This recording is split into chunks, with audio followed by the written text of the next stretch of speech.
Hey everybody, welcome back. Just wanted to make a really brief video for you talking about this upcoming week. So if we flip over to the syllabus here, we are in week 10. So right here, um, the persuasive outline is due this week. Now, the Monroe's Motivated Sequence demo is already posted. That went last week. So if you're looking for that one, you can find that. We've talked about the Monroe's introduction from week 8. We've done the lecture on the basics of persuasion, and there is the Monroe's demo. So as you prepare your outline, don't forget to go back and look at those things. But just to give you another reminder, I had a couple of questions come in, and I just wanted to highlight here how this might work. So your attention getter does become your attention step. So make sure you have a very strong attention getter for this one. Remember, stories are great. You can use questions, but you need to make them more involved. Um, Statistics can be really good, but don't just give us a statistic, provide it, and then tell us what it means. Like, why does it matter? Don't just say, 75% of the world is covered in water. Hi, like, tell us more. Give us something else to really hang on to. But that will be your attention step. Then main point one will become the need or the problem in Monroe's.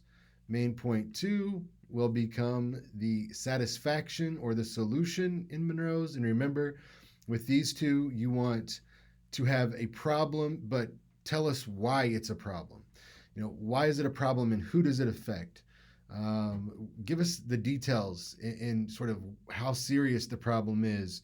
Um, how long has it been around? Are there multiple smaller problems? So if your problem is big and broad, like climate change, be more specific than that.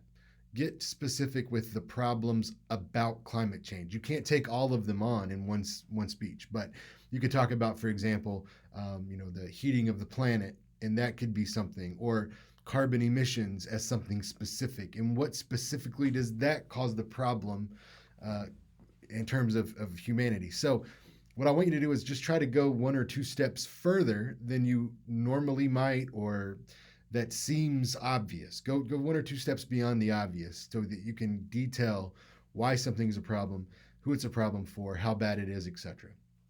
Then for main point two, again, this is the satisfaction or the solution.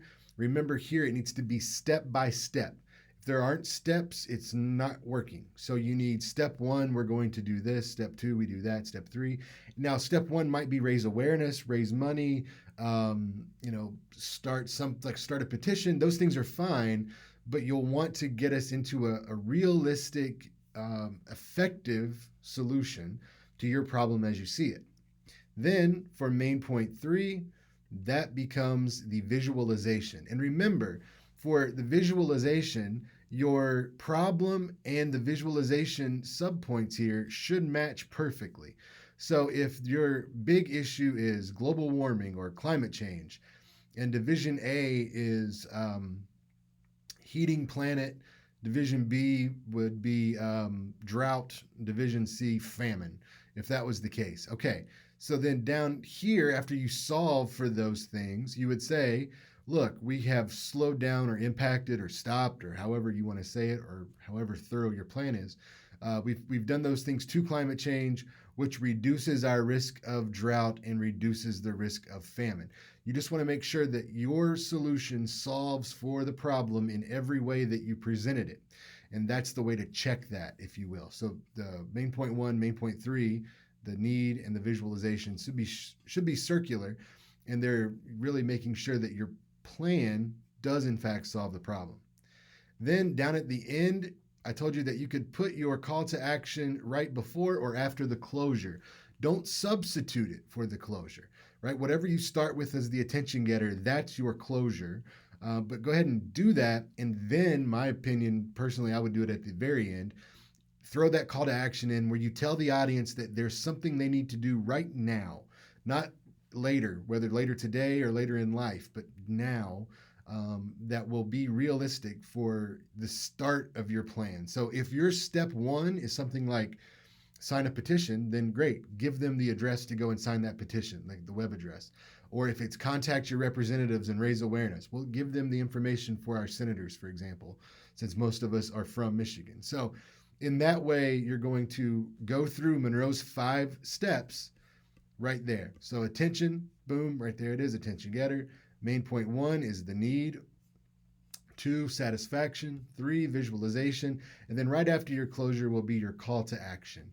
And on the evaluation form, I know you've seen this at this point, but that's why this C2A is right there in parentheses, because it wasn't used on the first speech.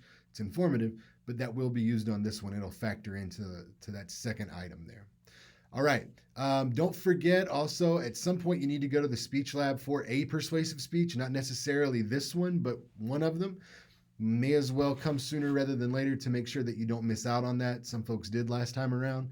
So, go ahead and book that appointment. Come in, work on your outline. Again, that's due at the end of the week. So jump back up here to the schedule so we're not confused.